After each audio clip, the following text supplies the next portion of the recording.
नमस्ते बच्चों, स्वागत है आपका कंचन दीदी की क्लास में। आज हम इस वीडियो में सीखने वाले हैं द्वित्व व्यंजन किसे कहते हैं। तो चलिए सीखना शुरू करते हैं। देखिए, द्वित्व व्यंजन पहले हम जान लेते हैं कि द्वित्व व्यंजन कहते किसको हैं।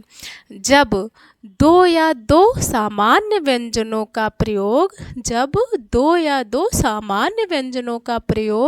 साथ साथ हो, कैसे हो, साथ साथ हो, और उसमें एक हलंत हो, उसमें एक क्या हो, हलंत हो, तो उसे द्वित्व व्यंजन कहते हैं। ठीक है, एक बार फिर से देखते हैं। जब दो या दो सामान्य व्यंजनों का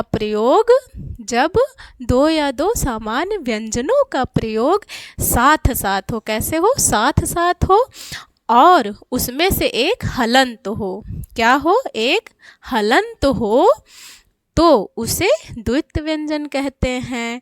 तो ये हमारा द्वित्व व्यंजन हो गया। अब चलिए कुछ उदाहरण से द्वित्व व्यंजन को समझते हैं। देखिए, जैसे यहाँ पे चक्कर, क्या है ये, चक्कर। देखिए, इसमें दो सामान्य व्यंजन है ना, एक ही जैसे व्यंजन है, और उसमें एक हलंत है। देखिए, ये आधा का है तो ये हलंत है, और ये पूरा का है तो ये जो है हमारा द्वित्व व्यंजन का एक उदाहरण है, चक्कर। अगला है बल्ला, क्या है, बल्ला। इसमें भी देखिए दो सामान्य व्यंजन है, लेकिन इसमें से एक हलंत है, ये वाला ला हलंत है, तो इसलिए यहाँ पे द्वित्व व्यंजन है। अगला है चद्दर। देखिए, चद्दर में भी ये वाला दा हलंत है और ये पूरा है, तो यहाँ पे भी द्वित्व व्यंजन होगा। ठीक, अगला है प्रसन्न। प्रसन्न में भी देखिए ये हलंत है, एक ना हलंत है और दूसरा पूरा ना है, तो इसलिए यहाँ पे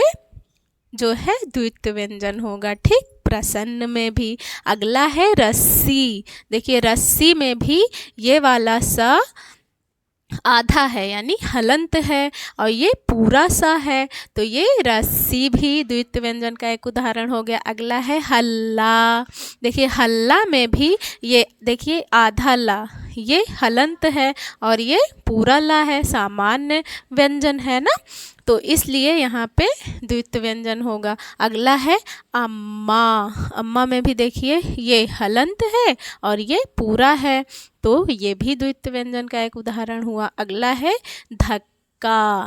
देखिए, धक्का में भी ये आधा का है और ये पूरा का है, तो ये भी द्वित्व व्यंजन हुआ। अगला है पट्टा। देखिए, पट्टा में भी एक हलंत है और एक पूरा है, डबल टा है ना, एक हलंत है और एक पूरा टा है, तो यहाँ पे भी द्वित्व व्यंजन हो गया। अगला है रस्सी। रस्सी में भी देखिए जो है एक सा आधा है यानी हलंत है और एक सा पूरा है, तो यहाँ पे भी द्वित्व व्यंजन है। अगला है छुट्टी। देखिए, छुट्टी में भी ये एक टा हलंत वाला है और एक पूरा टा है, तो ये भी जो है द्वित्व व्यंजन का एक उदाहरण है, छुट्टी। अगला है भुट्टा।